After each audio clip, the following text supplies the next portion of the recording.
ગુજરાતમાં સ્થાનિક સ્વરાજની ચૂંટણીને લઈને હવે તૈયારીઓ પૂરજોશમાં ચાલી રહી છે। એસઆઈઆરની કામગીરી પૂરી થઈ ગઈ છે। આજે ફાઇનલ મતદાર યાદી પણ પ્રસિદ્ધ થશે અને એમની જ સાથે સાથે હવે તારીખ પણ જાહેર થવાની અત્યારે પૂરેપૂરી શક્યતા છે, કારણ કે આજે પ્રેસ કોન્ફરન્સ બોલાવવાની પણ તૈયારી ચાલી રહી છે। આ બધાની વચ્ચે હવે કઈ તારીખ આવે છે તેમના ઉપર સૌ કોઈની નજર છે। લગભગ આ મહિનાના અંત સુધીમાં જે ચૂંટણી છે તે પણ યોજાઈ શકે એમ છે। હવે કઈ તારીખ આવશે તેમની વિગતે ચર્ચા કરીએ। નમસ્કાર, આપ જોઈ રહ્યા છો નિર્ભય ન્યૂઝ અને હું છું આપની સાથે રિદ્ધિ। ગુજરાતમાં સ્થાનિક સ્વરાજની ચૂંટણીના પડઘમ વાગી રહ્યા છે અને એ જ સમય દરમિયાન જ્યારે એસઆઈઆરની કામગીરી પૂરી થઈ ગઈ છે, હવે આજે ફાઇનલ મતદાર યાદી છે તે પણ જાહેર થવાની સંભાવના છે અને આજ સાંજે 5 વાગ્યા સુધીમાં ચૂંટણી પંચ દ્વારા ચૂંટણીની તારીખ પણ જાહેર કરાય તેવી પૂરી શક્યતા છે। ગુજરાતમાં પ્રથમ તબક્કામાં 15 મહાનગરપાલિકા અને જ્યારે બીજા તબક્કામાં 34 જિલ્લા પંચાયત અને 260 તાલુકા પંચાયત અને 84 નગરપાલિકાની ચૂંટણી યોજાવાની શક્યતા છે। પંચ દ્વારા આજે સાંજે સ્થાનિક સ્વરાજની સંસ્થાઓની ચૂંટણીની તારીખની જાહેરાત થઈ શકે એમ છે। ચૂંટણી પંચે સાંજે 5 વાગ્યે પ્રેસ કોન્ફરન્સ બોલાવી છે, જેમાં સંપૂર્ણ કાર્યક્રમ જાહેર પણ થવાનો છે। 2021માં રાજ્યમાં યોજાયેલી સ્થાનિક સ્વરાજ્યની ચૂંટણીની તારીખો 23 જાન્યુઆરીએ જાહેર કરવામાં આવી હતી।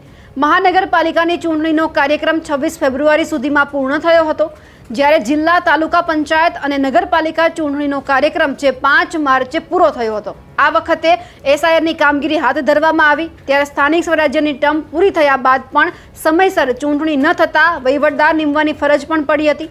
આગામી 15 મનપાની ચૂંટણીને લઈને ભાજપે સેન્સ પ્રક્રિયાનો આરંભ કરી દીધો છે। આજે સુરત, રાજકોટ અને વડોદરા સહિતના શહેરોમાં સેન્સ લેવામાં આવી રહ્યું છે, જેથી ચૂંટણી લડવા ઈચ્છુક નેતાઓ દાવેદારી કરવા માટે પણ હાજર થઈ રહ્યા છે। સેન્સ પ્રક્રિયા માટે ભાજપ પ્રદેશ હાઈકમાન્ડે ઇન્કમટેક્સ અધિકારીઓ જે રીતે રેડ કરવા જાય છે એવી જ સ્ટ્રેટેજી અપનાવી હતી। ટિકિટોમાં સેટિંગ ન થાય એટલા માટે નિરીક્ષકોના નામને લઈને સૌને અંધારામાં રાખવામાં આવ્યા હતા અને છેક સુધી નામો જાહેર કર્યા નહોતા। સવારે જ્યારે સેન્સ પ્રક્રિયા શરૂ કરવામાં આવી ત્યારે દાવેદારોને પણ આંચકો લાગ્યો હતો। રાજકોટમાં તો અમદાવાદ ભાજપની ટીમ સેન્સ માટે સીધી જ હાજર થઈ હતી। આ બધાની વચ્ચે જો 2021ના પરિણામ ઉપર નજર કરીએ તો ક્યાંક જે અમદાવાદ મહાનગરપાલિકા છે એમાં 2021નું જે ચૂંટણીનું પરિણામ આવ્યું હતું એમાં ભાજપને 159 સીટ મળી હતી, જે 2015માં 143 મળી હતી। કોંગ્રેસને 2021માં 25 સીટ મળી હતી।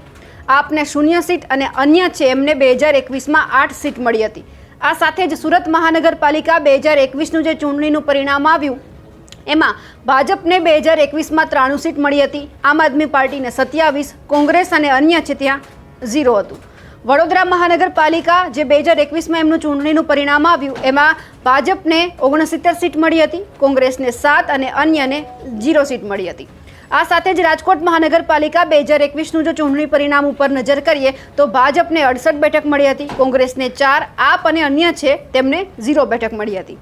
ભાવનગર મહાનગરપાલિકા 2021ના ચૂંટણી પરિણામ ઉપર નજર કરીએ તો ભાજપને 44 બેઠક, કોંગ્રેસને 8, અન્ય પક્ષને 0, એટલે કે અહીંયા આમ આદમી પાર્ટી ક્યાંય જ નહોતી। આ સાથે જામનગર મહાનગરપાલિકાની જો વાત કરીએ તો ભાજપને 50 બેઠક મળી હતી, કોંગ્રેસને 11, બસપાને 3 અને આમ આદમી પાર્ટીને 0। એટલે હવે આ બધાની વચ્ચે હવે સૌ કોઈની નજર એ ઉપર છે કે ચૂંટણી પંચ છે તે કઈ તારીખ છે તે જાહેર કરે છે અને જો તારીખ જાહેર કરે છે તો પછી આ તમામ પક્ષ પાસે કેટલો સમય રહે છે મેદાનમાં ઉતરીને ચૂંટણી પ્રચાર કરવાનો, કયા મુદ્દા એવા છે કે જેમના ઉપર ધ્યાન આપવામાં આવશે એ પણ જોવાનું છે। હવે કઈ તારીખ આવે છે અમે તમને સતત અપડેટ આપતા રહીશું। નમસ્કાર।